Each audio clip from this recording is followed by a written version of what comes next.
कहा मेरी माँ सो रही थी, मैंने माँ के पाँव दबाए, पाँव दबाते दबाते मैंने मेरी माँ के तलवे, देखो ये तलवे पर यूं हाथ घुमाया, फिर हाथ घुमाया, जो मिट्टी आई वो लेकर आ गया, क्योंकि मेरे नबी ने फरमाया जन्नत मिलती है तो माँ के कदमों के नीचे। सुभान अल्लाह। जन्नत मिलती है तो माँ के कदमों के नीचे मिलती। मैं वो जन्नत की मिट्टी लेकर आया, सारा मजमा दाढ़े मार कर रोया, और हजरत ने फरमाया अल्लाह की कसम मेरे नबी ने भी फरमाया जन्नत माँ के कदमों के नीचे है और बाप जन्नत का दरवाजा है। मेरे भगवानपुर वालों, सच बताना, दरवाजा है कि तोड़ दिया? एक मर्तबा क्या हुआ मालूम, हजरत हुज़ैफा को अल्लाह के रसूल बुलाए और कहा कयामत तक आने वाले उनके नाम लिख दो जिनकी जुबान पर कलमा होगा, दिल में कलमा नहीं होगा, जिसको मुनाफिक कहते हैं। क्या कहते हैं? तो हजरत हुज़ैफा को पूरी फहरिस्त दे दी, कयामत तक आने वालों की फहरिस्त। बोलो हमारे नबी ने किनको दी?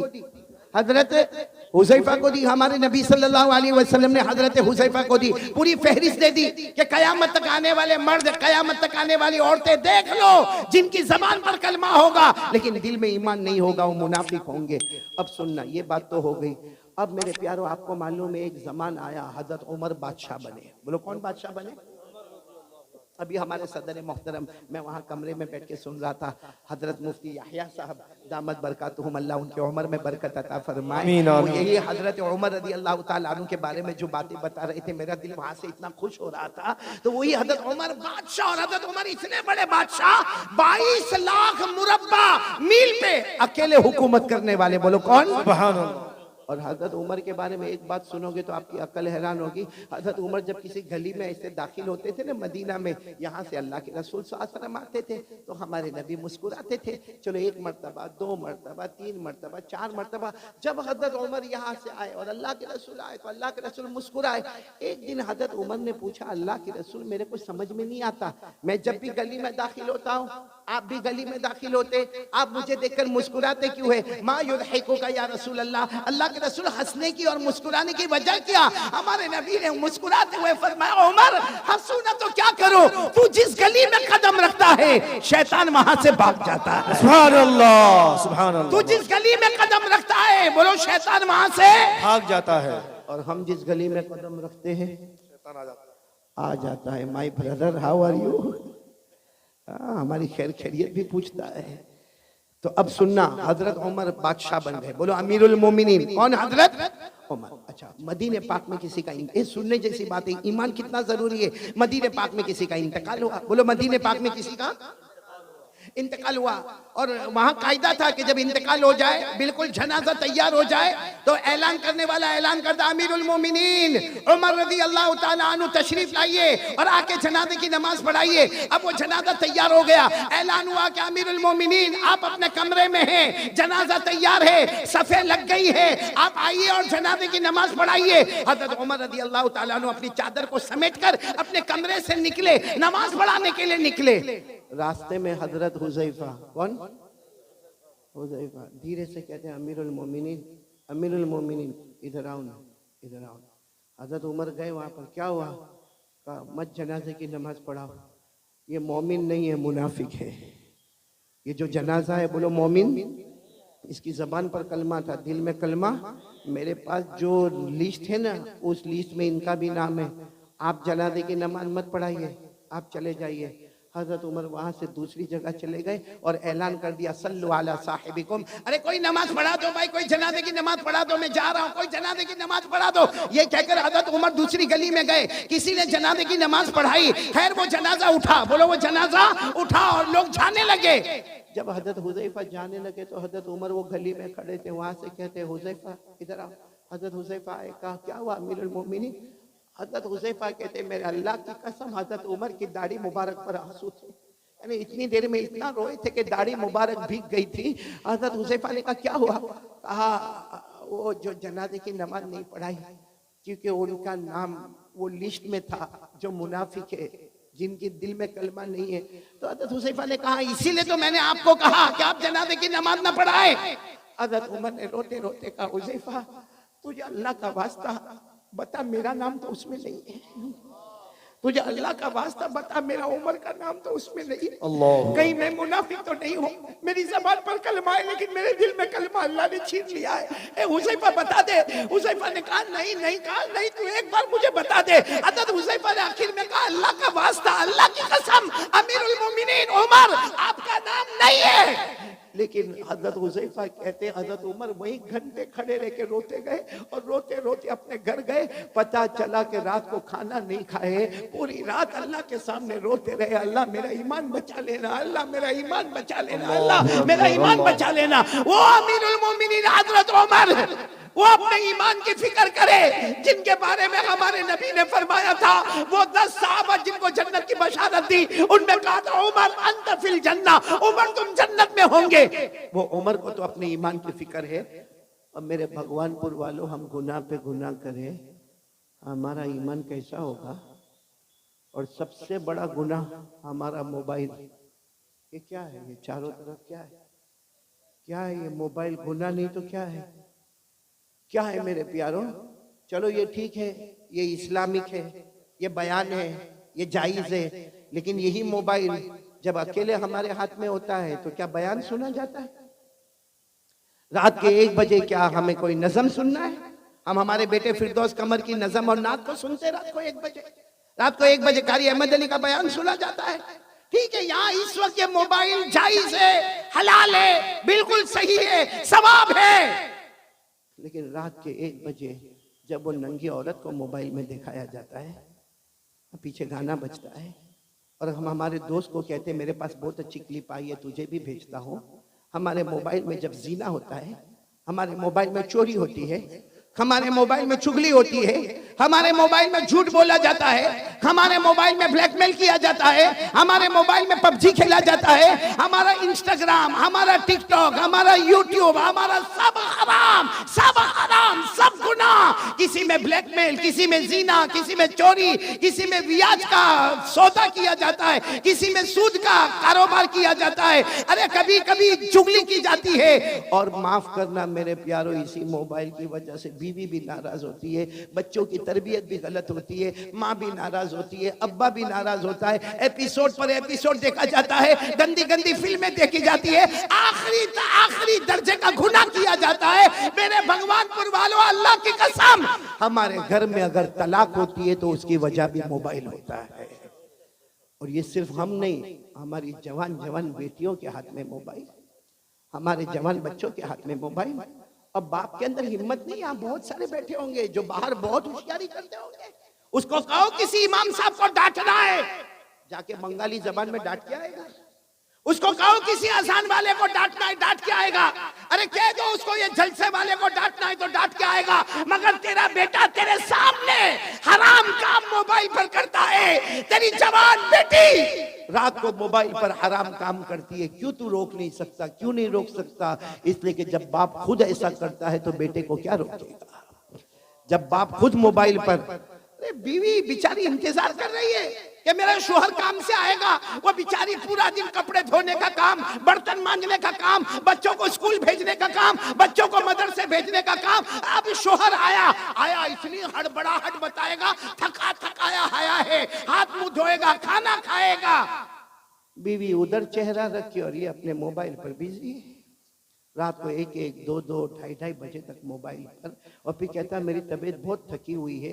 ये थकावट दूर की जा रही है कि थकावट बढ़ाई जा रही है? Waste of time, waste of money और वेस्ट ऑफ एनर्जी, ये है हमारा मोबाइल का खुलासा। टाइम भी बर्बाद, पैसा भी बर्बाद और हमारी ताकत भी बर्बाद। ये मोबाइल के आने के बाद बेटे फिरदौस, मैं कसम खाकर कहूंगा हमारे भगवानपुर के जवानों, जवानी में कदम रखने से पहले बुढ़ापा हमारे पास आ गया है। अभी हमने जवानी में कदम नहीं रखा है। और अगर कोई मुझे पूछे असल जवानी की उम्र कौन सी है, हाफिज इब्ने हजर अस्कलानी रहमतुल्लाह अलैह जो बुखारी शरीफ की गाइड लिखते हैं, वो लिखते हैं कि जन्नत में सबकी उम्र होगी 32। कितनी होगी? 32। इसका मतलब असल जवानी शुरू होती है 32 से 40। बोलो 32 से 40। या तो 22 में कमर दुखती है, पाँव दुखते हैं, लड़खड़ाते हुए चलता है। क्यों? क्योंकि गुनाह गुनाह गुनाह करके। मेरे प्यारो एक बात बताओ, आप नाराज तो नहीं ना? सुनेंगे ना मेरी बात? हम गुनाह करते हैं, सच बताना, हम गुनाह करते हैं, गुनाह करते हैं। कभी हमने ये सोचा कि अल्लाह ने जहन्नम भी बनाई है? सोचा हमने कभी? गुनाह करेगा भाई, आए जिना हो रहा है, हमारा कारोबार 101% हराम, हमारा सूद का कारोबार, हमारा ब्याज का कारोबार, हम दारू पिए, हम मटके चलाए, हम जुआ खेले, हजारों गुनाह करे, अल्लाह को हाजिर नाजिर रखकर बोलना खराब नहीं मानना। हमने कभी जहन्नम के बारे में सोचा? जी नहीं।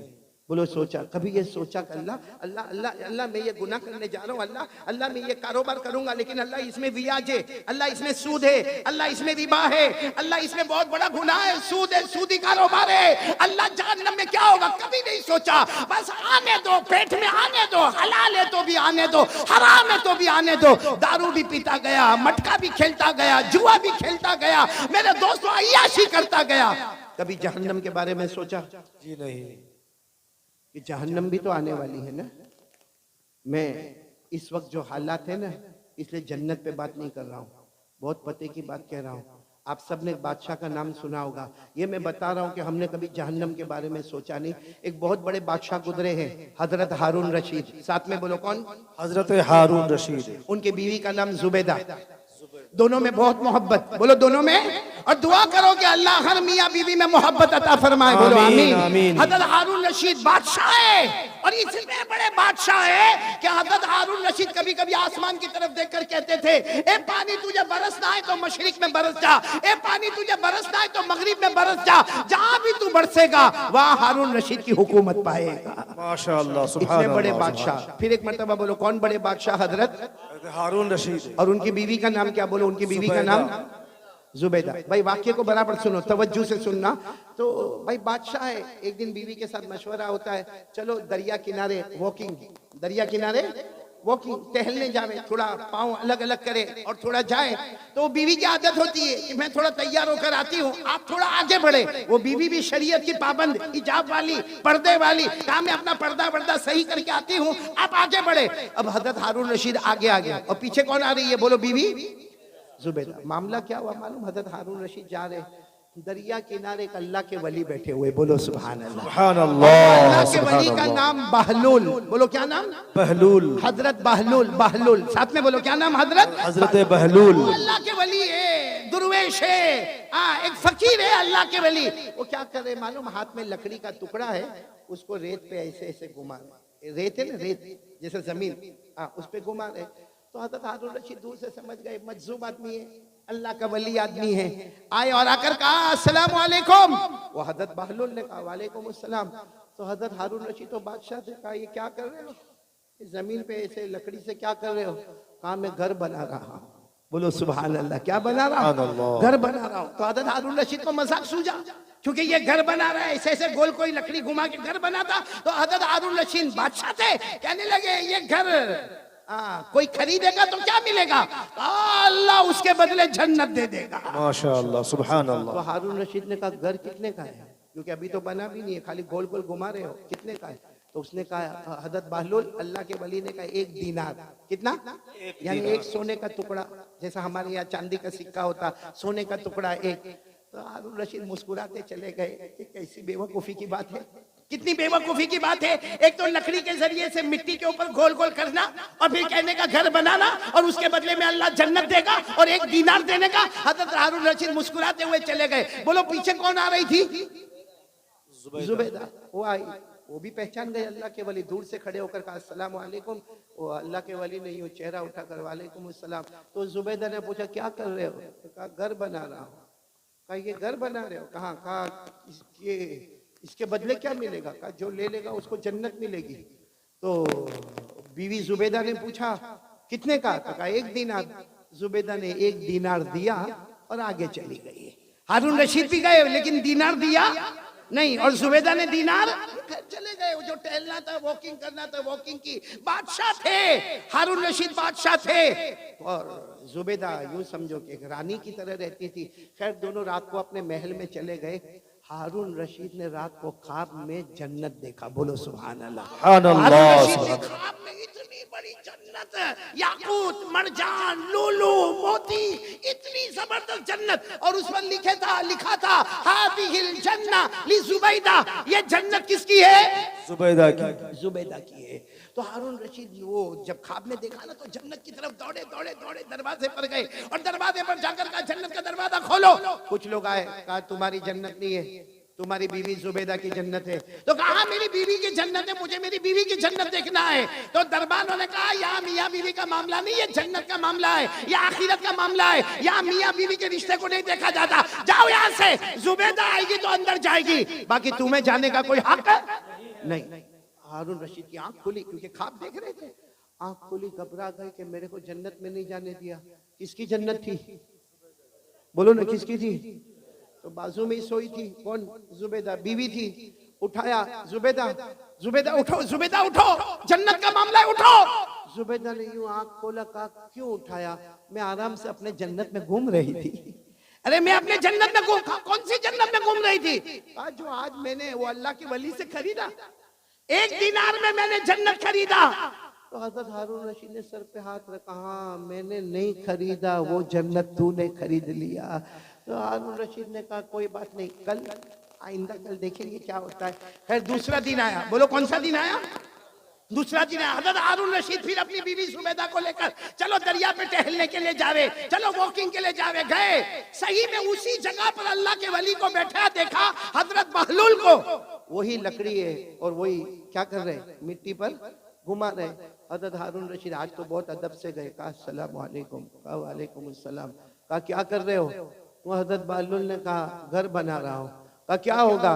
कहा जो खरीदेगा अल्लाह उसको जन्नत देगा, जो खरीदेगा अल्लाह उसको जन्नत देगा। तो हारून रशीद खुश हो गए कि चलो आज भी मामला हल हो जाएगा। कहा इसकी कीमत क्या है? कहा तुम्हारी पूरी बादशाहत, जितनी तुम्हारी बादशाहत है, मशरिक में, मगरिब में, शमाल में, जन्नू में, जहां जहां तुम्हारी हुकूमत है, सब हुकूमत मुझे दे दो, ये जन्नत मिलेगी। तो हारून रशीद को ऐसी बादशाह थोड़ी दे दे। हारून रशीद गुस्से हुए और गुस्से होकर कहा कल तो इसकी कीमत 1 दीनार थी भाई, कल यस्टरडे इसकी कीमत 1 दीनार, आज पूरी बादशाह। कहा कल तुमने इसका चमत्कार नहीं देखा था, इसलिए उसकी कीमत 1 दीनार थी। अब तो जन्नत देख के आए हो और तुमको अंदर भी जाने नहीं दिया, तुमको ढकेल के बाहर निकाल दिया। तो जब बगैर देखे तुम आते, बगैर देखे आते तो 1 दीनार, अब देख लिया है तो उसकी अहमियत बढ़ गई, अब पूरी बादशाहत देनी होगी। ये कहकर हजरत बहलूल चले गए, हारून रशीद वापस आ गए। लेकिन मेरे दोस्तों, उलमाए किराम ने लिखा कि जन्नत देखा तो उसका इंपॉर्टेंस सामने आया। भाई जन्नत देखा और देखा कि हटा दिया गया तो इंपॉर्टेंस आया कि कल जाना पड़ेगा। मेरे प्यारों, हम मोबाइल पर इतना गुनाह करते हैं क्योंकि हमने कभी जहन्नम को देखा नहीं है और जहन्नम के बारे में सोचा भी नहीं है। काश मेरे प्यारों, मैं आपसे हाथ जोड़कर कहता हूँ मत मोबाइल पे गुनाह करो, हमारे बच्चे गलत रास्ते पर चले जाएंगे। आज बाप अगर नंगी औरत को नाचता हुआ देखेगा, मैं कसम खाकर कहता हूँ वो दिन ना आवे कि हमारी बेटी के साथ कोई ऐसा मामला हो जाए, हमारे बेटे के साथ ऐसा कोई मामला हो जाए। मेरे दोस्तों, अल्लाह के वास्ते जहन्नम से डरो। अब ये वो जमाना आ गया है मेरे प्यारों, वो जमाना आ गया कि कयामत हमारे करीब से करीब आ रही है। और मेरे प्यारों, जहन्नम इतनी खतरनाक, अल्लाह की कसम, जहन्नम इतनी खतरनाक है कि जब कयामत में अगर अल्लाह ने हमारे बारे में जहन्नम का फैसला किया ना, तो अल्लाह पूछेंगे चल तू नहीं कुछ देता है तो जहन्नम से बचा लो। तो कहेगा अल्लाह मेरे बच्चों को ले ले, डाल दे जहन्नम में। अल्लाह मेरी बीवी को ले ले, डाल दे जहन्नम। अल्लाह मेरे भाई को ले ले, मेरा भाई, हमें भाई भाई बहुत करता था लेकिन अब ले ले जहन्नम में ले ले, लेकिन मेरे को छोड़ दे। अल्लाह मेरी औलाद ले ले, मेरी बीवी ले ले, मेरा भाई ले ले, अल्लाह मेरा पूरा खानदान ले ले, मगर मेरे को ये भड़कती जहन्नम से बचा ले। अल्लाह इसका धुआं बहुत खतरनाक है, अल्लाह इसकी आग बहुत खतरनाक है, अल्लाह बचा ले। अल्लाह उस वक्त कहेंगे कभी नहीं, ये जहन्नम में तुझे जाना पड़ेगा क्योंकि तेरी वजह से तेरे पूरे घर वालों ने गुनाह किया था। अल्लाह मेरी और आपकी हिफाजत। अच्छा, ये जो मैंने आपको कहा ना, ये मैं नहीं कहता हूँ भाई, मेरे को क्या हक ये सब बोलने का? कुरान में लिखा। बोलो किस में लिखा? मैं आपको हवाला दे रहा हूँ, पारा नंबर 29। बोलो पारा नंबर, सूरे मारिज, सूरत का नाम भी दे रहा हूँ। बोलो सूरे खुद पढ़कर भी बताता हूँ, वला यसअलु हमीमुन हमीमा युबस्सरूनहुम यवद्दुल मुजरिमु लौ यफ्तदी मिन अज़ाबि यौमिइज़िन बिबनी व साहिबतिही व अखी व फसीलतिही अल्लती तुवी व मन फिल अर्दि जमीआ थुम्मा युनजी कल्ला इन्नहा लज़ा नज़्ज़ाअतन लिश्शवा तदउ मन अदबर व तवल्ला व जमअ फअवआ। मेरे प्यारों, कयामत में कहेगा अल्लाह मेरी औलाद को मेरे बदले जहन्नम में डाल दे, अल्लाह मेरी बीवी को डाल दे, अल्लाह मेरे बच्चों को डाल दे, अल्लाह मेरे भाइयों को डाल दे, अल्लाह जमीन में जिसको चाहे उठा के डाल दे, मगर मुझे जहन्नम से बचा ले। मैंने देखा नहीं था, आज देख लिया। अल्लाह कहेंगे तेरी वजह से तो सारा गुनाह था, सबसे पहले तुझे जहन्नम में डालूंगा। इसलिए मेरे प्यारों, आज मेरी पहली बात खत्म होने दो, प्यार मोहब्बत के साथ अपने ईमान को बचा लो। मैं ये नहीं कहता, मैंने कहा ना कि ये मोबाइल अभी बहुत सही है, क्योंकि और मेरे को तो लेने के लिए मेरा एक बेटा आया था अलिफ। हाँ, मैं तो हैरान हो गया, अलिफ है तो बा कहाँ होगा। उनका भी माशाल्लाह, मैं रास्ते में बात कर रहा था, इनका अलिफ चैनल और इस्लामिक चैनल, वाकईतन ये मोबाइल है ना, मोबाइल इसके दो पहलू है। बोलो मोबाइल के कितने पहलू है? दो। और अगर आप कुरान पाक से इसको जोड़े ना तो वो दोनों पहलू समझ में आएंगे। अल्लाह ने फरमाया व नफ्सिन व मा सव्वाहा फअल्हमहा फुजूरहा व तक़वाहा क़द अफ़लह मन ज़क्काहा व क़द ख़ाब मन दस्साहा। अल्लाह तबारक व तआला फरमाते हैं हमने दो पहलू दिए हैं। ये मोबाइल के भी दो पहलू है, एक गुनाह एक इस्लाम। बोलो एक गुनाह एक इस्लाम। और अल्लाह क्या कहते, कद अफ़लह मन ज़क्काहा, जो सही रास्ते पर इसको ले गया ये मोबाइल उसको जन्नत में लेकर जाएगा। और अगर यही मोबाइल को हमने गलत रास्ता बताया, ये मोबाइल का लोहा कल हमको जहन्नम में ले जाएगा। अल्लाह मेरी और आपकी हिफाजत फरमाए। तो कौन कौन तैयार है कि जो मेरी बात के ऊपर आएंगे? बोलो आएंगे इंशाअल्लाह। ये तो मैंने अभी पहली बात कही है भाई, आप लोग तो बहुत ठंडे हो गए। बात बंद कर दो, नहीं बंद कर दो पूरा मजमा। अभी तो अल्लाह का जिक्र भी तो करना है ना। हज़रत इब्राहिम ने जिक्र किया, अल्लाह ने दोस्त बनाया। आज हम भगवानपुर वाले भी अल्लाह के दोस्त बन के जाएंगे। बोलो इंशाअल्लाह। एक साथ में कह दे, एक साथ में कह दे, हम सब का पैदा करने वाला कौन है? बोलो अल्लाह ही। हमें खिलाने वाला कौन है? अल्लाह। हमें पिलाने वाला कौन है? अल्लाह। पूरा मजमा बोले ना, आसमान और जमीन का पैदा करने वाला कौन है? अर्श और फर्श का बनाने वाला कौन है? जमीन और आसमान का बनाने वाला कौन है? मुर्दे को जिंदा करने वाला कौन? जिंदे को मुर्दा करने वाला कौन? हंसाने वाला, रुलाने वाला, इज्जत देने वाला, जलील करने वाला। पूरा मजमा बोले ना, सब कुछ करने धरने वाला कौन? अल्लाह। सब करेंगे इंशाल्लाह। पहली बात इंशाल्लाह, इंशाल्लाह। चलो दूसरी बात के लिए कौन कौन तैयार है? अभी से हाथ उठा दिया आप लोगों ने माशाल्लाह। दूसरी बात क्या है मालूम है? हाथ उठाओ, हाथ उठाओ, साथ में कहो मुस्तफा का दामन। बुलंद आवाज से बोलो मुजतबा का दामन नहीं छोड़ेंगे। बुलंद आवाज से बोलो मुर्तजा का दामन नहीं छोड़ेंगे। कलीमुल्लाह का दामन नहीं छोड़ेंगे। हबीबुल्लाह का दामन नहीं छोड़ेंगे। अरे बोलो ना नबीउल्लाह का दामन नहीं छोड़ेंगे। रसूलुल्लाह का दामन नहीं एक बार छोड़ेंगे। बुलंद आवाज से कहो मुस्तफा का दामन नहीं छोड़ेंगे। हमारे नबी से बढ़कर बोलो ना कोई नबी नहीं है। आपकी इजाजत हो तो एक वाकया सुना हूं, उसमें फायदा क्या होगा मालूम? मेरी दूसरी बात भी हो जाएगी और तीसरी बात भी हो जाएगी। इजाजत देते हो? जी बिल्कुल बिल्कुल। लेकिन पहले एक बात बता दो, हमारे नबी से बढ़कर कोई नबी नहीं है। नहीं, साथ में बोलो ना, हमारे नबी से बढ़कर कोई नबी नहीं है। मेरे प्यारों, हमको नबी से मोहब्बत क्यों नहीं आती? क्यों नहीं आती हमको मोहब्बत? आपको मालूम है? आपको मालूम है एक मर्तबा हमारे नबी सल्लल्लाहु अलैहि वसल्लम तशरीफ फरमा। आप सुन रहे हैं ना मेरे दोस्तों? जी भी। नहीं, आवाज आपके कान तक आ रही है ना मेरी बराबर? अच्छा, आपको समझ में आ रहा है? क्योंकि मेरे को बंगाली जबान नहीं आती। मैं वहां पर था ना, अपने कमरे में बैठा था, मैंने देखा कुछ लोग यहाँ बंगाली में भी बयान कर रहे थे। आप भी कुछ कुछ अल्फाज बंगाली में बोल रहे थे, लेकिन मेरे को नहीं समझ में आया। और ये मेरे साथ में ये अभी दो को मालूम नहीं कितना अच्छा तुम लोगों को बाकायदा शाल ओढ़ाई। अशरफुल खान और इसको तो ये अशरफुल और अलिफ ये दो मेरे को लेने आए थे एयरपोर्ट पर। अब एयरपोर्ट पर छोड़ने नहीं आएंगे, बयान हो गया, काम पूरा, जाओ। हाँ, अलिफ का है, बा आने वाला, अलिफ आने वाला नहीं है। तो ये लोग है ना, मैंने देखा कि ये लोग गाड़ी में बंगाली जुबान में बातें करते हैं। अब मैं सोच में पड़ गया, मालूम नहीं मेरी तारीफ करते कि मेरी बुराई करते। हाँ, ये दोनों बंगाली में बातें करें तो मैं शाहनवाज को कहा चलो अब ये बंगाली में जब शुरू हो गए तो हम गुजराती में शुरू हो जाए। तो आप लोगों को मेरी बात समझ में तो आ रही है ना? नहीं आ रही है तो हाँ बोलो, नहीं आ रही तो मना करो। आ रही है? वो आपको मालूम है एक 8 साल का बच्चा, बेटा फिरदौस, एक 8 साल का बच्चा, अब वो बेचारा स्कूल में जाने वाला, मदरसे जाने वाला। उसकी एक आदत थी, जब भी मदरसे से आवे, स्कूल से आवे ना, तो अपनी माँ को कहे मम्मी शीशी। क्या बोले? शीशी। तो माँ को मालूम है शीशी बोले मतलब पेशाब करने जाने का है।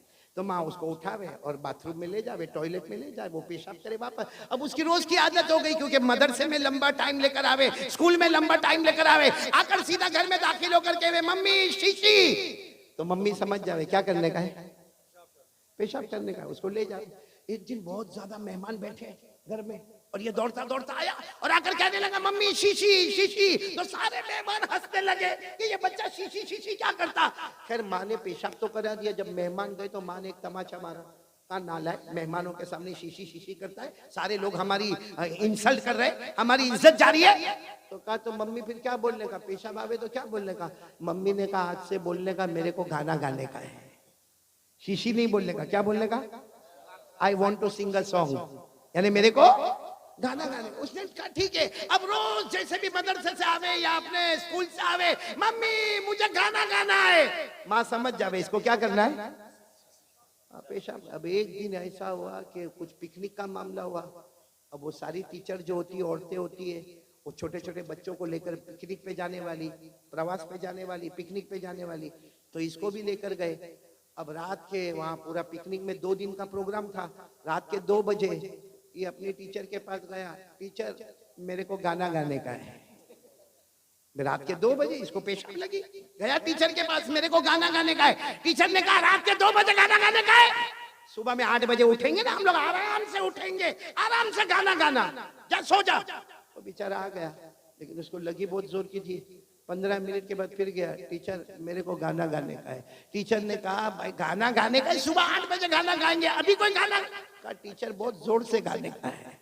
टीचर ने कहा अभी सो जाओ, जितना भी जोर से गाना गाने का है, सुबह में 8 बजे देखेंगे। वो बेचारा फिर 15 मिनट के बाद आया, टीचर बहुत जोर से गाना गाने का है, और रोकर बोलता टीचर बहुत जोर से। टीचर ने कहा गाना अभी नहीं गाने का, सुबह में 8 बजे। नहीं टीचर लेकिन बहुत जोर से गाने का। टीचर ने गुस्से में कहा ले मेरे कान में गा ले, गा ले, गा लिया उसने। मैं आपको भी पूछ रहा हूँ, समझ में आ रही बात या नहीं आ रही? बिल्कुल आ रही है तो जरा हाथ ऊपर करके बोलो आ रही है, समझ आ रही है, आ रही है। क्योंकि मैं जो वाक्य की तरफ आपको ले जा रहा हूँ ना, इसमें पॉइंट नंबर 2, पॉइंट नंबर 3 दोनों हल करते हुए चलेंगे। बोलो चलेंगे ना इंशाअल्लाह। लेकिन पूरा मजमा बोले मुस्तफा का दामन नहीं छोड़ेंगे। आवाज से बोलो, साथ में बोलो, हमारे नबी से बढ़कर कोई नबी नहीं, नहीं बोलो, हमारे आका से बढ़कर कोई आका नहीं, हमारे पैगंबर से बढ़कर बोलो न कोई पैगंबर नहीं, हमारे रसूल से बढ़कर कोई रसूल नहीं। चलो कौन मेरा साथ देगा? जो मैं बोल रहा हूँ साथ में बोलो, बोलो हमारे नबी, बोलते जाओ हमारे नबी वो नबी, बोलते जाओ हमारे नबी वो नबी वो नबी वो नबी वो नबी वो नबी वो नबी वो नबी वो नबी वो नबी वो नबी वो नबी वो नबी वो नबी वो नबी वो नबी। अल्लाह की कसम हमारे नबी वो नबी उंगली मुबारक से इशारा करे, चांद के 2 टुकड़े हो जाए, सुभान अल्लाह, आधा उधर हो जाए, सुभान अल्लाह। आगे सुनेंगे बहुत क्या पते की बातें। हमारे नबी वो नबी, सुनना, हमारे नबी वो नबी वो नबी वो नबी, अल्लाह की कसम हमारे नबी वो नबी अंधेरी रात में हमारे नबी उंगली मुबारक से इशारा करे, रात के अंधेरे में, रात के सन्नाटे में हमारे नबी उंगली से इशारा करे, फिर उंगली मुबारक से इशारा करे, फिर उंगली मुबारक से इशारा करे। 1400 सहाबा अपनी जुबान से बोले, हमारे नबी इशारा करते गए करते गए करते गए, डूबा हुआ सूरज भी मोहम्मद के इशारे पर वापस आ जाए। सुभान अल्लाह, सुभान अल्लाह, सुभान अल्लाह। पूरा मजमा बोले हमारे नबी से बढ़कर कोई नबी नहीं है। अब मैं वाक्य पर आ रहा हूँ, जरा तवज्जो देना ताकि हमें देखना है कि हमको क्या करना है। आधा घंटा जाएगा, चलेगा आपको? बिल्कुल चलेगा। हाँ जी, कौन बोला 4 बजे? शादी नहीं हुई? अपना नहीं, मेरा तो ख्याल कर, मेरे को भी तो घर जाना है ना। पूरा मजमा साथ में बोले, हमारे नबी से बढ़कर कोई नबी नहीं है, एक आवाज से बोलो, हमारे नबी से बढ़कर कोई नबी नहीं है। हाँ, एक मर्तबा और साथ दे देना, हमारे नबी वो नबी, बोलो सुभान अल्लाह, बोलो सुभान अल्लाह। हमारे नबी वो नबी, वो नबी, वो नबी, वो नबी, अल्लाह की कसम, हमारे नबी वो नबी मक्का के जंगलों में चले, हमारे नबी मक्का के बयाबान में चले, हमारे नबी मक्का के सहरा में चले। अल्लाह की कसम, हमारे नबी वो नबी जो मक्का के जंगलों में चले, मक्का के बयाबान में चले, मक्का के सहरा में चले, हर दरख्त हर पत्थर आपको सलाम करने पर सुभान अल्लाह। नाराए तकबीर, नाराए तकबीर। जनाब कारी अहमद अली साहब, यंग स्टार क्लब। माशाअल्लाह, अल्लाह तबारक व तआला आप सबको कबूल फरमाए। एक बात, मैं जो वाक्य पर जा रहा हूँ, आप सुकून से बैठ जाए तो मैं वाक्य शुरू करूँ। सुनेंगे? बोलो सुनेंगे इंशाअल्लाह। नहीं, आवाज नहीं आ रही, बोलो साथ में, बोलो सुनेंगे नहीं इंशाअल्लाह। मालूम, एक सहाबी, शायद आपने नाम सुना हो ना सुना हो, 20-22 साल की उम्र है, उनका नाम है रबीआ। साथ में बोलो, क्या नाम? रबीआ। फिर बोलो, सबको भगवानपुर में नाम याद हो जाना चाहिए। वो 20-22 साल के सहाबी, बोलो नाम क्या? रबीआ। और इतने करीब यहाँ से उनका कपड़ा शुरू होए या नाफ से या घुटनों पे खत्म हो जावे, और वो काम क्या करे, वो जंगलों में जाए, लकड़ियां काटे, और उसके बाद मदीने के बाजार में बेचे, और उसके बाद जो पैसा लगे उससे अपना घर का गुजारा करे। बोलो उम्र कितनी उनकी? 22 साल। नाम फिर बोलो, क्या नाम है? रबीआ। अच्छा, क्या हुआ मालूम है, एक मर्तबा हमारे नबी साहब, भाई बीच से ना उठे भाई, परेशानियां होती है, माहौल खराब हो रहा है, कोई उठकर ना जाए भाई, बैठे रहे भाई। एक मर्तबा दरूद शरीफ पढ़े, अल्लाहुम्मा सल्ली अला मुहम्मद अन्नबी उम्मी व अला आलिहि व सल्लिम तस्लीमा। बहुत पते की बात बता रहा हूँ। एक मर्तबा रात को हमारे नबी सल्लल्लाहु अलैहि वसल्लम ने, रात को काफी रात गुजर गई, दरवाजा खोला, दरवाजा खोला तो सामने रबीआ खड़े। कितने साल के? 22 साल। कपड़ा यहाँ से यहाँ तक, गरीब, वो खड़े रबीआ। तो हमारे नबी सल्लल्लाहु अलैहि वसल्लम को बहुत ताज्जुब हुआ कि रात को मेरे घर के सामने क्यों खड़े हैं। भाई किसी को भी ताज्जुब होवे, आधी रात को हमारे घर के सामने ये जवान क्यों खड़ा। तो हमारे नबी सल्लल्लाहु अलैहि वसल्लम ने सलाम किया, सलाम का जवाब लिया, और फिर पूछा, माँ बालू का या रबिया। हमारे नबी ने बोला, रबिया ये आधी रात को मेरे घर के सामने क्यों खड़े? ए सुनना भगवानपुर वालों, हज़रत रबिया ने जवाब दिया, आज रात थोड़ी खड़ा हूं, मैं तो कितनी रातों से यहाँ खड़ा हूँ। तो अल्लाह के रसूल ने फरमाया, लेकिन मेरे घर के बाहर रात को क्यों खड़े रहते हो? कहा, अल्लाह के रसूल दिन भर तो सारे लोग आपकी खिदमत करते हैं, मैं इसलिए खड़ा रहता हूँ, रात को आपको कोई काम याद आए, आप दरवाजा खोले, आपको परेशान ना होना पड़े, सामने रबिया आपका गुलाम तैयार खड़ा। सुभान अल्लाह। अल्लाह के रसूल कई रातों से खड़ा हो, कब आपका रात को दरवाजा खुले और आप किसी काम के लिए जाना चाहे, और मैं कहूँ आका, आप तो सबके आका है, आप आराम करें, गुलाम आपका काम करके आए। सुभान अल्लाह, सुभान अल्लाह। हमारे नबी को ये अदा इतनी पसंद आई, इतनी अदा पसंद आई। अब रोज का ये मामला हो गया, रात को कभी भी हमारे नबी दरवाजा खोले, पूरा मजमा बोलेगा, सामने कौन? रबिया। और कभी कभी अल्लाह के रसूल कहे, जाओ रबिया पानी लेकर आओ, ठंडा पानी लेकर आओ, कभी कहे उनको बुला के लाओ, कभी कहे ये पैगाम पहुंचा दो, कभी कहे ये अमानत पहुंचा दो, कभी कहे ये काम कर लो। हज़रत रबिया फरमाते, जिस रात को अल्लाह के रसूल मुझे काम के लिए भेजे, हज़रत रबिया फरमाते, मैं जाता और साथ में काम करते करते कहता, ए मदीना वालों, मदीना वालों, कोई तहज्जुद की नमाज पढ़ता होगा, कोई रात को जिक्र करता होगा, कोई कुरान की तिलावत करता होगा, अरे कोई रात को सोया होगा। हज़रत रबिया कहते, मदीना वालों, तुम्हें मालूम हो जाए मैं रबिया हूँ, रबिया तुम अपनी इबादत कर रहे हो, मैं आका ताजदार मदीना की खिदमत कर रहा हूँ। सुभान अल्लाह, सुभान अल्लाह। हज़रत रबिया कहते, मुझे इतनी खुशी होती, लेकिन कहते एक दिन प्रॉब्लम आया, वो अल्लाह को करना था, वो हुआ। क्या हुआ मालूम? रात को हमारे नबी सल्लल्लाहु अलैहि वसल्लम ने दरवाजा खोला। बोलो रात को हमारे नबी सल्लल्लाहु अलैहि वसल्लम ने दरवाजा खोला। बोलो सामने कौन है? पूरा मजमा बोलेगा, सामने कौन है? नहीं बोलो ना, सामने कौन है? अब दिल को हिला देने वाली बात है, सामने रबिया। हमारे नबी ने क्या फरमाया मालूम? ए रबिया आओ, आओ घर में आ जाओ, घर में आ जाओ। हज़रत रबिया ने क्या फरमाया? मेरे नबी नहीं नहीं, घर में आने की बात ना करें। मैं घर में नहीं आऊंगा। अल्लाह के रसूल आपको जो काम देना है आप मुझे कह दे, मैं वो काम कर लूंगा, लेकिन मैं घर में नहीं आऊंगा। तो अल्लाह के रसूल सल्लल्लाहु अलैहि वसल्लम ने पूछा, रबिया आप घर में आ जाओ ना, आओ घर में आ जाओ। हज़रत रबिया ने कहा, नहीं अल्लाह के रसूल, मैं जंगल में लकड़ी काटता हूँ, मदीने के बाजार में बेचता हूँ, मेरा पूरा बदन पसीने वाला, मेरे बदन में बदबू आती है, मेरे पास कपड़े भी बराबर नहीं है। और अल्लाह के रसूल आपका घर तो वो घर है जिसमें जिब्राइल भी आया करते हैं। सुभान अल्लाह। आपका घर वो घर है जिसमें कुरान पाक नाजिल होता है। अल्लाहु आपका अकबर घर वो कबीरा। घर है जिसमें जन्नत की खुशबुएं आती रहती है। सुभान अल्लाह, अल्लाह के सुभान रसूल मैं बहुत गंदा, मेरे बदन से बदबू आए, आपको जो काम देना काम दे दो, मैं काम करूंगा, बाकी घर में आने की बात नहीं। हमारे नबी ने फरमाया, मेरा हुक्म है नबी, आओ घर में आओ। अब जब हुक्म सुना तो रोते रोते आ गए। जैसा घर में आए हमारे नबी ने फरमाया, लोग खाना तैयार है, अब तुम और मैं साथ में खाना खाएंगे। सुभान अल्लाह। क्या हमारे नबी होंगे जो गरीब को लेकर बैठ गए अल्लाह। और हमारे नबी ने उनको खाना खिलाया और रबिया रोते गए रोते गए रोते गए। फिर हमारे नबी ने क्या फरमाया, रबिया खाना खा लिया? कहा अल्लाह के रसूल खा लिया, मैं बाहर खड़े हो जाता हूँ। कहा बाहर नहीं खड़े होना, वजू कर लो, देखो वहाँ वजू का पानी रखा है, वजू कर लो। हज़रत रबिया ने वजू कर लिया। कहा अल्लाह के रसूल वजू हो गया, मैं बाहर खड़े होता हूँ। अल्लाह के रसूल ने फरमाया, नहीं अब मैं तहज्जुद की नमाज पढ़ूंगा, आज की रात वो तहज्जुद होगी, मैं पढ़ाता रहूंगा, तुम मेरे साथ पढ़ते। सुभान अल्लाह। अल्लाह के रसूल ने फरमाया, रबिया दाईं तरफ खड़े हो जाओ। अच्छा मेरे प्यारों बताओ, हम लोग गुनहगार कभी तहज्जुद पढ़ते हैं या बड़ी रात को हम जागते हैं और फिर रोते हैं, तो हमको इतना अच्छा लगता है।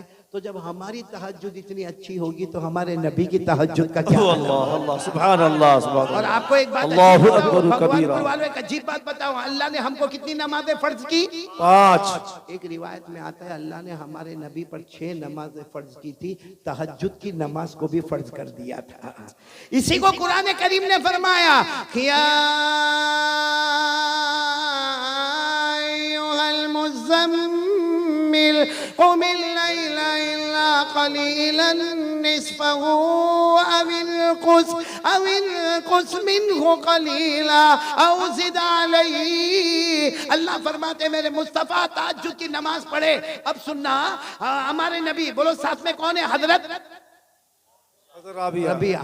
हाँ, हमारे नबी ने कहा मैं तहज्जुद पढ़ाऊंगा। तुम मालूम है हजरत रबिया ऐसे चीख मार के रोए हैं और रोते रोते क्या कहा, ए मदीना वालों, काश तुम्हें मालूम होता, तुमने नबी के पीछे फजर पढ़ी होगी, जोहर पढ़ी होगी, असर पढ़ी होगी, मगरिब पढ़ी होगी, ईशा पढ़ी होगी, जुमा पढ़ी होगी, अरे जनाजे की नमाज पढ़ी होगी, ईद की नमाजें पढ़ी होगी, लेकिन रबिया वो है जो अकेला नबी के पीछे तहज्जुद की नमाज। सुभान अल्लाह, नाराए तकबीर, नाराए तकबीर। जनाब हजरत कारी अहमद अली साहब, शान सहाबा, शान सहाबा, नाराए तकबीर। अब आप सोचे हैं, हमारे नबी सल्लल्लाहु अलैहि वसल्लम ने तहज्जुद की नमाज शुरू की, बोलो तहज्जुद की नमाज। और आपको मालूम है हमारे नबी तहज्जुद में रोते थे, ऐसा रोते थे जैसे कोई हांडी में पानी गर्म होता हो, ऐसी आहें निकलती थी। अब हमारे नबी का रोना, यहाँ रबिया का रोना, यहाँ हमारे नबी का रोना, यहाँ रबिया का रोना। तहज्जुद की नमाज मुकम्मल हो गई, अस्सलामु अलैकुम व रहमतुल्लाह, अस्सलामु अलैकुम व रहमतुल्लाह। हज़रत रबिया यहाँ दाई तरफ है, हमारे नबी की आंखों में आंसू थे। फरमाया रबिया अपनी जगह से उठो, यहाँ मेरे सामने आ जाओ, आओ मेरे सामने आ जाओ। हज़रत रबिया धीरे धीरे एक छोटा सा कपड़ा पहने हुए धीरे से उठे उठे, पूरे आंखों में से आंसू बहते थे, हमारे नबी के सामने खड़े हो गए। अरे मेरे भगवानपुर वालों, कुर्बान जाओ जो अल्लाह का होता है, अल्लाह कैसा प्यार करता है। हमारे नबी ने फरमाया रबिया मांगो क्या मांगते हो, आज जो मांगोगे अल्लाह तुम्हें अता कर देगा। सुभान अल्लाह। आज जो मांगोगे अल्लाह तुम्हें अता करेगा। और रबिया जो सामने बैठे ना और रोए, रोते रोते कहा अल्लाह के रसूल मैं यहाँ मांगने के वास्ते आया, इतनी रातों में बाहर खड़ा हूँ, मेरे को पैसे की जरूरत नहीं है, मैं जंगल में जाके लकड़ी काटता हूँ, मेरा घर चलता है, मैं आपकी मोहब्बत में आता हूँ, आपके पास पैसे मांगने नहीं आता।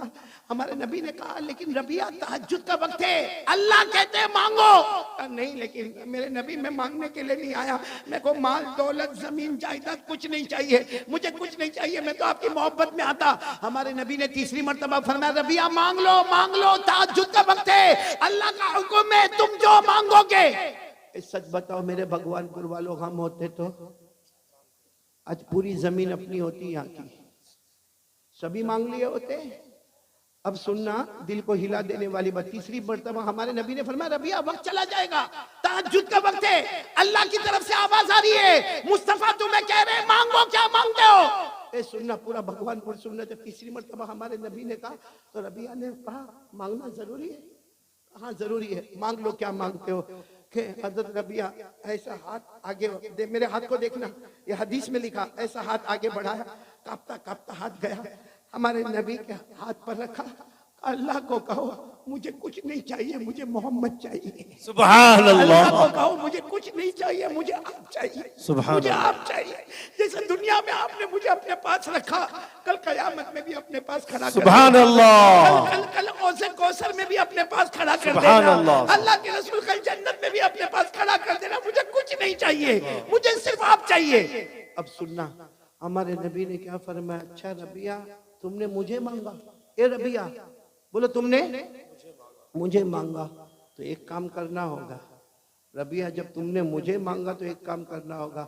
वो रबिया थे ना, हमारी तरह तो नहीं थे, कहने लगे अल्लाह के रसूल एक काम नहीं 100 काम बताइए, जितने काम चाहिए बताइए मैं करूंगा, लेकिन मुझे आप चाहिए। मेरे नबी आप मुझे चाहिए, आपकी मोहब्बत चाहिए, आपका साथ चाहिए, मुझे बस आपके साथ रहना है, आप मुझे जितने काम बताने हो बताओ।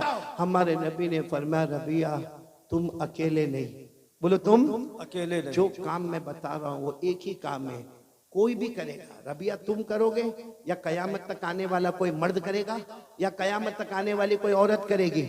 हमारे नबी ने फरमाया इंशाअल्लाह जो करेगा कयामत की हर मंजिल में मोहम्मद के साथ होगा। सुभान अल्लाह, सुभान अल्लाह, सुभान अल्लाह। कयामत की हर मंजिल में मैं आपको अंदाज में बताता हूँ। हमारे आका मोहम्मद रसूलुल्लाह सल्लल्लाहु अलैहि वसल्लम ने फरमाया रबिया एक काम बताऊंगा। पूरा भगवानपुर साथ में बोले, हमारे नबी ने फरमाया रबिया एक काम बताऊंगा। और हमारे नबी ने फरमाया रबिया तुम अकेले नहीं, कयामत तक आने वाला मेरा कोई भी उम्मती मर्द होगा या औरत होगी, अगर वो ये काम करे कयामत की हर मंजिल में वो मोहम्मद के साथ होगा।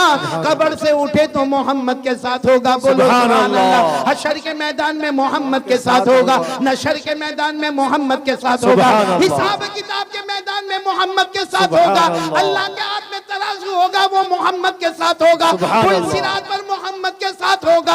अरे मेरे प्यारो जन्नत में भी जाएगा तो मोहम्मद के साथ जाएगा। सुभान अल्लाह, नाराए तकबीर, नाराए तकबीर। जनाब हजरत कारी अहमद अली साहब, अब इतना तो कह दो मुस्तफा का दामन नहीं छोड़ेंगे, क्योंकि मुस्तफा का दामन मिल गया तो हर मंजिल में मोहम्मद मिल गए, बोलो सुभान अल्लाह। लेकिन क्या काम करना? एक काम करना है। और रबिया तुम अकेले नहीं, कयामत तक आने वाला मेरी माएं सुने, मेरी बहनें सुने, मेरी बेटियां सुने, एक काम करें, बोलो भगवानपुर वाले करेंगे इंशाअल्लाह। हर मंजिल में मोहम्मद, बोलो सल्लल्लाहु अलैहि वसल्लम। क्या काम करना? हमारे नबी ने फरमाया, हमारे आका मोहम्मद रसूलुल्लाह सल्लल्लाहु अलैहि वसल्लम ने फरमाया रबिया एक काम करना होगा, तुम अकेले नहीं, कयामत तक आने वाला मेरा उम्मती कोई भी ये काम करेगा वो कयामत की हर मंजिल में मोहम्मद के साथ होगा। वो काम ये है, वो काम ये है, आइन्नी अलैया बिकसरति सुजूद। हमारे नबी ने फरमाया एक काम करना होगा, 5 नमाजें पढ़ना, कभी नमाज को कज़ा मत होने देना। सुभान अल्लाह। भाई कौन कौन तैयार है? बहुत काम आसान है, बोलो कितनी नमाजें पढ़ना? आवाज नहीं आ रही, बोलो कितनी नमाजें पढ़ना और कभी कज़ा नहीं करेंगे। तो मेरे प्यारों पहली बात हो गई ला इलाहा इल्लल्लाह, ईमान की हिफाजत, बोलो करेंगे इंशाअल्लाह। इंशाअल्लाह। मोबाइल में गुनाहों से बचेंगे, बोलो इंशाअल्लाह। नंबर 2 साथ में बोलो मुस्तफा का दामन नहीं छोड़ेंगे। और नंबर 3 बताओ नमाज की पाबंदी करेंगे, बोलो करेंगे इंशाअल्लाह।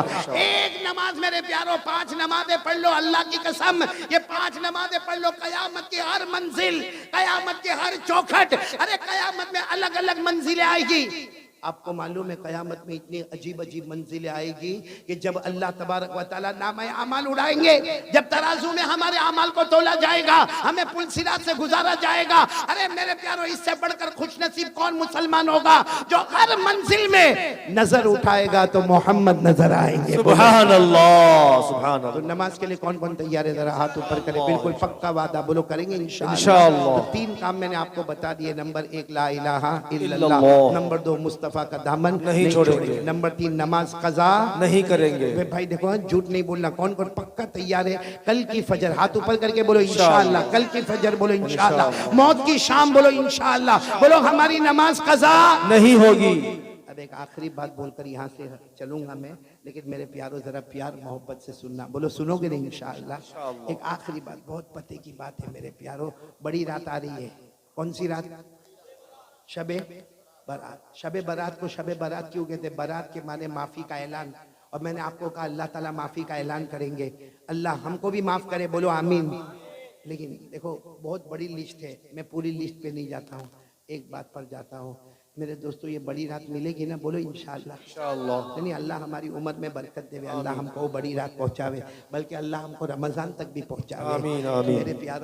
मेरे प्यारों अगर मेरे को बोलते हुए कुछ अजीब लगता है, लेकिन खुल के बोलता हूँ, ए भगवानपुर वालों, अगर हमारी माँ हमसे नाराज है ना, सुनो, अगर हमारी माँ हमसे नाराज है, ये बड़ी रात को हम कितना भी रोएंगे, कितना भी रोएंगे। और सिर्फ ये रात नहीं, रमजान महीने की हर रात में रोएंगे। अल्लाह साफ कहते हैं कि जिसकी माँ उससे नाराज होगी, वो कितना भी रोए, कितनी भी नमाज पढ़े, मौत के वक्त उसको कलमा नहीं मिलेगा। मौत के वक्त उसको कलमा नहीं मिलेगा। हदीस पाक में लिखा ये तकल्लबु जंबुन इला जंबिन, यानी मौत के वक्त करवट पे करवट लेगा, लेकिन अल्लाह कहेंगे ना, तेरी माँ तुझसे नाराज है, तुझे मौत के वक्त कलमा नहीं मिलेगा। मेरे प्यारों, मैं एक वाकया सुना रहा हूँ, सब सुनेंगे इंशाअल्लाह? नहीं बोलो ना, सुनेंगे इंशाअल्लाह। मेरे को बराबर याद है, जब मैं इससे पहले भी भगवानपुर आया था, तब भी मैंने कहा था कि माँ को नाराज मत करना, लेकिन उस वक्त मैंने जब कहा था, उस वक्त मेरी माँ जिंदा थी, मेरे अब्बा भी थे। अभी आज मेरे अब्बा को 1 साल हो गए, और कुछ दिन पहले मेरी अम्मी को 4 साल हो गए। मेरे प्यारों, मेरी अम्मी भी अल्लाह की रहमत में चली गई, अब्बा भी। और लोग कहते हैं ना कि जब माँ बाप चले जाए तो बच्चा यतीम होता है, बच्चा यतीम नहीं होता, बड़े बड़े यतीम हो जाते हैं। मेरे प्यारों, पहले ये बयान करने आता था, इतना खुश होकर आता था, क्योंकि आखिरी मुलाकात अम्मी से करता था, और जाने के बाद पहली मुलाकात अम्मी से करता था। मेरी अम्मी मेरे घर में कमरे में रहती थी, वही मेरी अम्मी को समझ में भी नहीं आता था, फिर भी कहता था अम्मी कलकत्ता जाना है, ये उड़ीसा जाना है, ये कहाँ जाना है, अम्मी दुआ करना अल्लाह इज्जत का मामला करे। तो फिर वापस जाकर कहता था अम्मी बहुत अच्छा हो गया।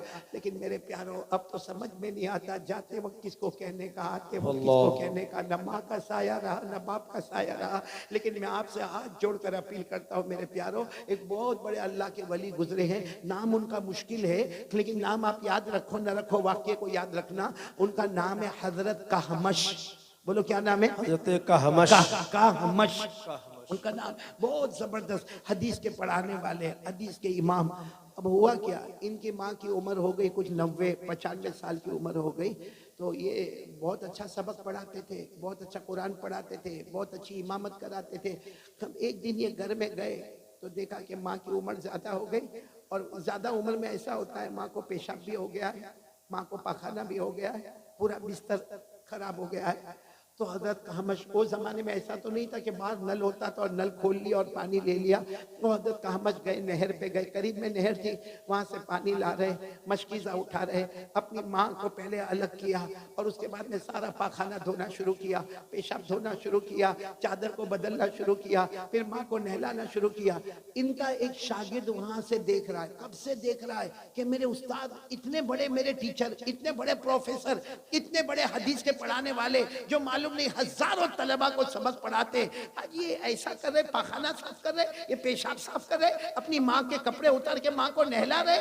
वो शागिर्द आहिस्ता से आता और आकर कहता, मेरे उस्ताद, मैंने कब से देखा आपके काम कर रहे हो, तो आपको तो अल्लाह ने बहुत माल और दौलत दिया है, आप किसी काम करने वाली को रख लो ना, कोई काम करने वाली रख लो जो माँ को देखा करे। ये तो आज हमने देखा।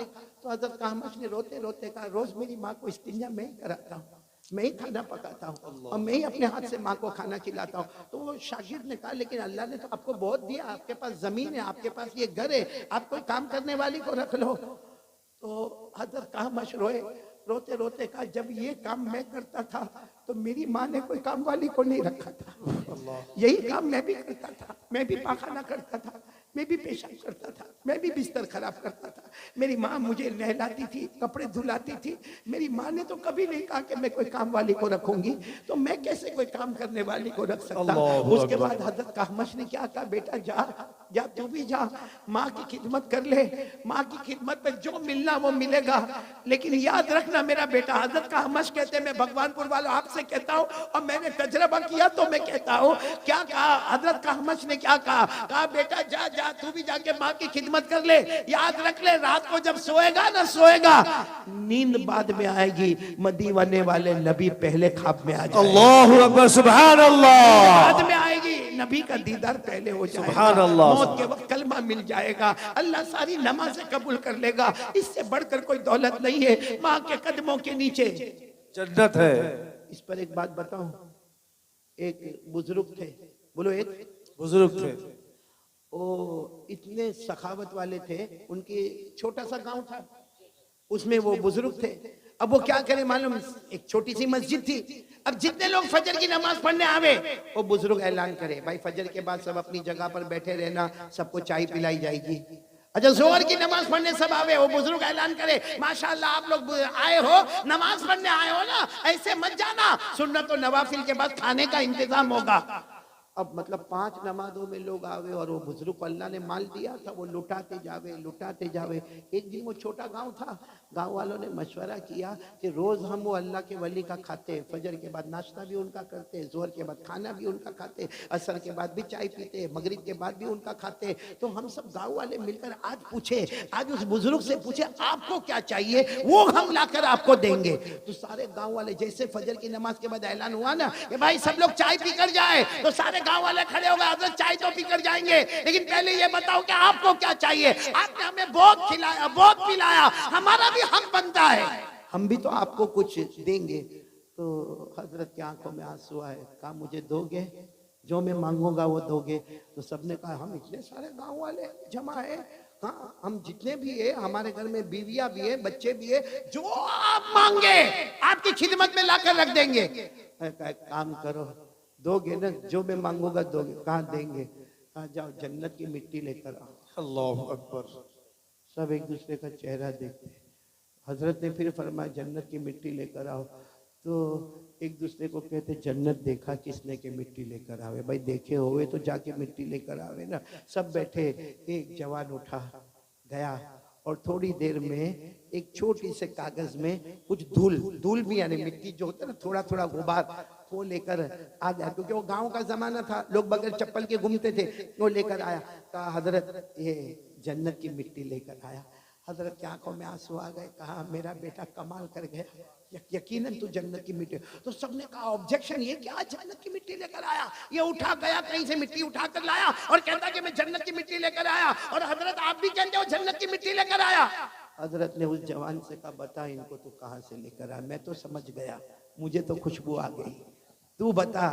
तो जवान खड़ा हुआ रोकर कहने लगा, मैं घर गया, मेरी माँ सो रही थी। बोलो, मेरी माँ सो रही थी। लेकिन उस जमाने में लोग गांव में चलते थे और चप्पल तो पहनते नहीं थे। कहा मेरी माँ सो रही थी, मैंने माँ के पाँव दबाए, पाँव दबाते दबाते मैंने मेरी माँ के तलवे, देखो ये तलवे पर यूं हाथ घुमाया, फिर हाथ घुमाया, जो मिट्टी आई वो लेकर आ गया, क्योंकि मेरे नबी ने फरमाया जन्नत मिलती है तो माँ के कदमों के नीचे। सुभान अल्लाह। जन्नत मिलती है तो माँ के कदमों के नीचे मिलती। मैं वो जन्नत की मिट्टी लेकर आया, सारा मजमा दाढ़े मार कर रोया, और हजरत ने फरमाया अल्लाह की कसम, मेरे नबी ने भी फरमाया जन्नत माँ के कदमों के नीचे है, और वो आप जन्नत का दरवाजा है। मेरे भगवानपुर वालों, सच बताना, दरवाजा है कि तोड़ दिया है? बाप जन्नत का दरवाजा है ना, कहीं नाराज करके दरवाजा तोड़ तो नहीं दिया। क्योंकि आज क्या होता है मालूम है, जितने जवान माशाल्लाह बहुत अच्छा, मैं तो मुबारकबादी दूंगा भगवानपुर के जवानों को जिन्होंने इतना अच्छा काम किया। और अगर ये भगवानपुर में चलो, ये कारी अहमद अली और ओलमा का प्रोग्राम है, हमारे बेटे फिरदौस कौसर का प्रोग्राम, अगर ये प्रोग्राम ना होता, चलो कोई शादी का प्रोग्राम होता, फिर भी हमारे जवान माशाल्लाह सब इतने तंदुरुस्त थे। कोई कहता हाँ वो खाना मैं तकसीम करूंगा, वो दूसरा कहता कुर्सी में लगाऊंगा, तीसरा कहता टेबल में लगाऊंगा, चौथा कहता पानी में पिलाऊंगा। और ये भगवानपुर वाले बहुत खुश होते, माशाल्लाह ये जवानों ने पूरा काम आसान कर दिया। शादी का घराना था, टेंशन में था, सारा टेंशन दूर हो गया। लेकिन मैं एक सवाल पूछता हूं मेरे जवानों, अगर ये हम शादी के प्रोग्राम में इतना काम करते, कभी घर जाके अब्बा के पाँव को दबाया? जी नहीं। कभी घर जाके ऐसा किया? करो ऐसा करो, मैं करता था, आपसे कहता हूँ। कहते ना, बड़ा बनने के लिए मेरे प्यारों सबसे बड़ी चीज मेहनत नहीं होती है, सबसे बड़ी चीज माँ की दुआ होती है। बेशक घर में जाओ घर में जाओ, थके थके घर में जाओ, फ्रिज खोलो, फ्रिज घर में होगा ना, यहाँ मटका खोलो, पानी लो, जाओ, मत पियो, जाओ माँ के पास जाओ, माँ को जाकर कहो अम्मा अम्मा पानी, तो माँ कहेगी मैंने कब पानी मंगवाया? अरे मैं तो आराम से बैठी हूँ, मैंने कब पानी मंगवाया?